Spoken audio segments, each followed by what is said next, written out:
Tractor वाले हैं लेकिन फॉर्च्यूनर वाले भी हैं। कहते हैं कि एक पैसा ना दे, खेत जोता गल है तो पैसा तो तोहर बाबू दिए।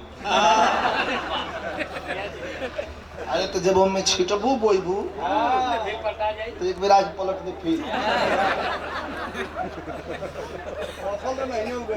ना ना फसल तो सवाल है ना, खाली फसल नहीं फसल तो इनका जवाब हो जा सबका मन होगा तो जाएगा, छोड़ा तो उनको मन ना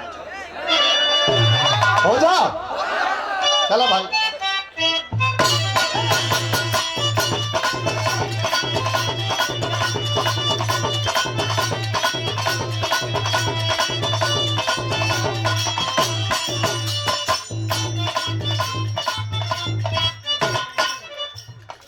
ये कहली हाँ ट्रैक्टर वाले के मीठा मीठा बोला कर टाइम है वो अपन लेके हर हर हर हर जात पात ये बोलो सो करे में कूद गल जोत के निकल गल। आई कैसे यही से कहिला कि हसीनों को नजर से तीर बरसाने की आदत है, अदायो नाज की तलवार चमकाने की आदत है, सितम ढाने की आदत है, सितम करने की आदत है, मगर ट्रैक्टर वाले को यह सब झेल जाने की आदत है। यही से हम कहिला मीठा मीठा बोल के फंसाना है जरूरी।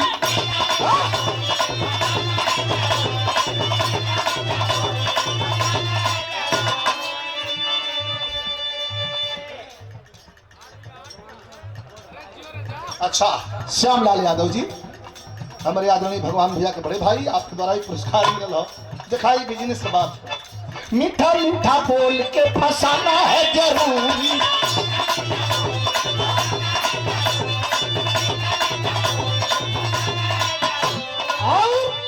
खेत का जोताई मैडम चाहिए मजबूरी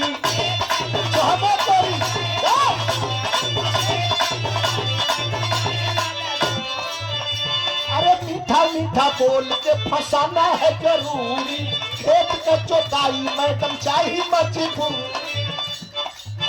ताई अगर पैसा होगी ना जोताई अगर पैसा तो कूद जाई यादव जी का भैंसा।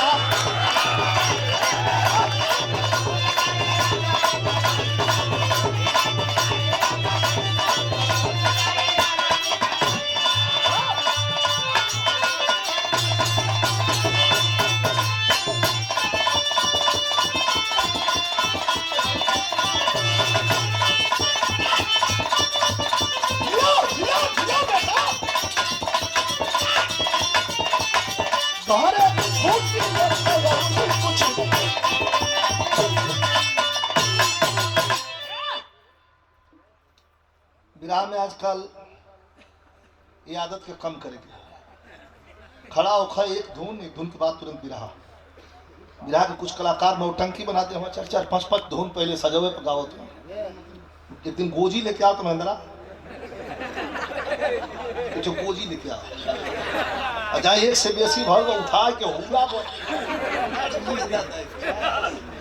हाँ आइए